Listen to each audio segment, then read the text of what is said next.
podcast kung saan chikahan, kwentuhan at konting realization ang palaging bida. Ako nga pala ang iyong host, Jerica Rivera, at today may super interesting topic tayo. At ang topic natin ngayon ay respect, hustle at hiya. Saan nga ba nagagaling ang Filipino values? Deep, diba? Pero don't worry, chill lang to, parang kwentuhan lang sa Kanto with Friends. Kasama ko ngayon ang tatlong solid guests natin. Let's welcome Riven Viñalongha, Eman Alcibar at Katrel Amage.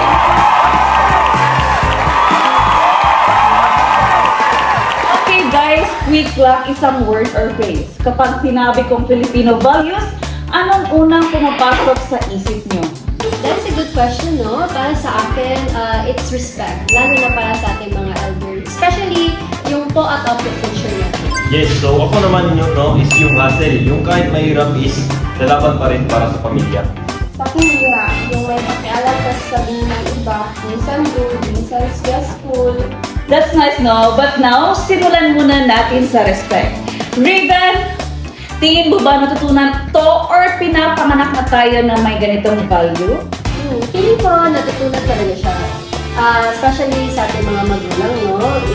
When we are at our home, tinuturuan talaga tayo kung paano tayo mag-isama, makibagay, especially makipagkapwa-tao sa atin, talaga especially sa community, no? Yes, totoo, Raven, no?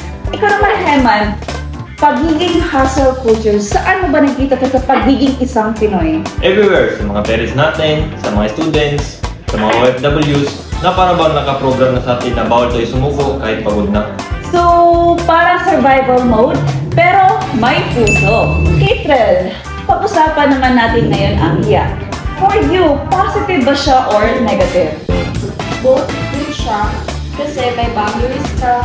Minsan, napipigilan ka rin magsalita or magpakatotoo dahil sa takot sa judgment. Yes, totoo yan. At agree ako dyan. At ayan mga katambayan, Filipino values, hindi man perfecto, pero parte pa rin ng pagkatao natin bilang Filipino. Ang ganda, no? Parang halo-halo.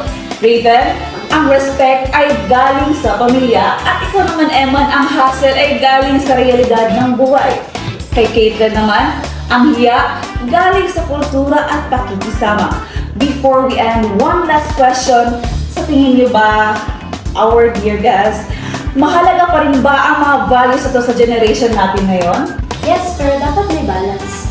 Oo, kasi sila yung nagpapaalala kung sino tayo. Yes. Agree, values involved, pero hindi dapat pwede mga Maraming salamat kina Raven, Eman at saka Katrel sa masayang kwentuhan. At sa lahat na nakinig, salamat sa pagtambay dito sa Pinoy Tambayan. Once again, ako si Jerica Rivera at tandaan, kahit saan man tayo mapunta, dala-dala pa rin natin ang ating values.